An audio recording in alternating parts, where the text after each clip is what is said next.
Today we will discuss the ELPS, the English Language Proficiency Standards, and how to use these standards to improve instruction for English language learners. Today's content objective is that participants will learn how to implement the English Language Proficiency Standards as an integral part of each subject in the required curriculum. Our language objective is that participants will orally express opinions, ideas, and feelings about implementing the ELPS. First, we will need to talk about research and what works for English language learners. Research indicates that one of the keys to success is a consistent focus on content area language acquisition. This approach emphasizes the need to make content comprehensible when developing academic language skills. It also requires academic language instruction to be integrated into all areas of instruction. The new standards provide a unique opportunity to improve instruction for English language learners and integrate what research shows is best practice for successful learning. First, we must investigate the law. In order to better understand what our responsibilities are to our English language learners, we should look at the Texas Administrative Code, Chapter 74.4. In this section of the law, it says, School District Responsibilities. In fulfilling the requirements of the subsection, school districts shall 1. Identify the student's English language proficiency levels in the domains of listening, speaking, reading, and writing in accordance with the proficiency level descriptors for the beginning, intermediate, advanced, and advanced high levels delineated in subsection D of this section.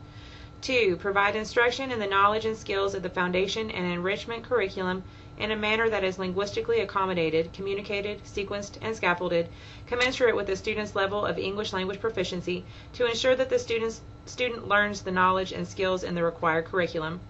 3. Provide content-based instruction, including the cross-curricular second language acquisition essential knowledge and skills in subsection C of this section in a manner that is linguistically accommodated to help the student acquire English language proficiency. And 4. Provide intensive and ongoing foundational second language acquisition instruction to ELLs in grade 3 or higher who are at the beginning of or intermediate level of English language proficiency in listening, speaking, reading, and or writing as determined by the state's English language proficiency assessment system.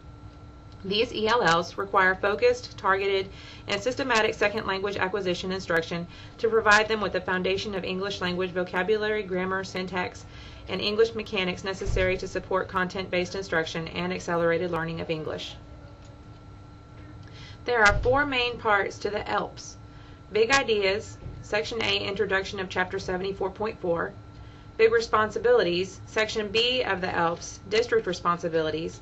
Student Expectations, Section C of the ELPS, Cross-Curricular Student Expectations. And Language Levels, Section D, Proficiency Level Descriptors.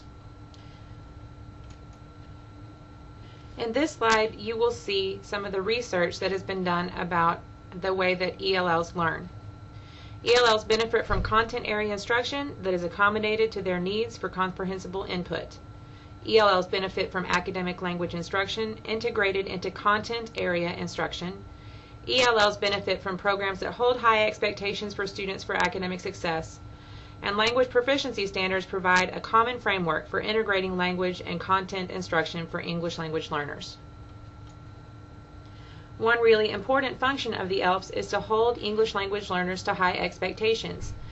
In this way, they will learn learning strategies, listening, speaking, reading, and writing in the content area class. This slide shows our different proficiency level descriptors and the domains for which they test. Those descriptors are beginning, intermediate, advanced, and advanced high. These are tested every year in our ELPS test, the Texas English Language Proficiency Assessment System. And all the areas that are tested are listening, speaking, reading, and writing. You should have received information on each of your students at the beginning of the school year that included their ELPS scores. If you didn't understand at that time what they meant, it would be a good thing to review them now. According to Chapter 74.4, not only is it the district responsibility for identifying the student's English language proficiency levels in all domains, listening, speaking, reading, and writing, but also responsible for providing instruction according to the TEKS in a manner that is linguistically accommodated. Research into what works well for English language learners indicate that one of the keys to success is a consistent focus on content area language acquisition. This approach emphasized the need to intentionally make content comprehensible while developing academic language skills for students acquiring English as a second language. It also required academic language instruction to be integrated into all areas of instruction so that all teachers of English language learners understand their role as a teacher of both content and language. Chapter 74.4 also mandates that districts shall provide intensive and ongoing foundational second language acquisition instruction to ELLs in grade 3 or higher who are at their beginning or intermediate level of English. This chapter also mandates that all instruction be focused, targeted, and systematic. The state requires that we identify language proficiency levels of all ELLs, identify appropriate linguistic accommodations and strategies for differentiating instruction. At the beginning of the year, I provided you with a handout that shows you exactly how to do that, along with the proficiency levels of each student. If you happen to miss some of those, please let me know so that I can get those to you as soon as possible. Teachers should also take steps to build a language-rich, interactive classroom. Identify cross-curricular student expectations of the ELPS that could be integrated as language objectives into existing content area instruction, and begin integrating ELPS student expectations into lesson plans. Items number 3 and 4 really go together. While we create an interactive classroom environment, we will integrate corresponding language objectives. Also, if you are already doing so, please be sure and attach your ELPS to your lesson plans in Eduphoria. The first step in building language-rich interactive classroom is to teach students language and strategies when they don't know what to say. It may be as simple as giving them extra processing time. Give them plenty of time to come up with an answer on their own before you interject. It may feel uncomfortable, but it's really important that you give each student enough time to formulate what they need to say. Another possibility is giving them a sentence starter. You can begin the sentence for them and let them complete the sentence. Just make sure that the student gives the answer on their own. Step 2 of building a language-rich interactive classroom is to encourage students to speak and complete sentences. This is important for all students, not just our English language learners. Step 3 is another good teaching tool. Randomize and rotate who is called on so students of all language levels can participate. At-risk and ELL students tend to get ignored when not calling on students randomly because we tend to call on those with dominant personalities. Our ELLs and at-risk students tend to hide. Step 4 is to use response signals for students to monitor their own comprehension.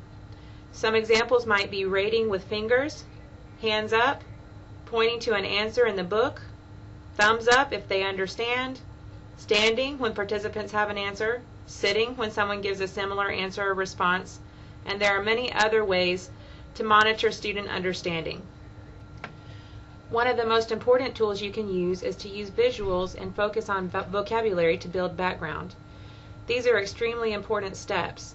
If you're able to use this step in your teaching, you'll see a great improvement in the level of understanding of your English language learners.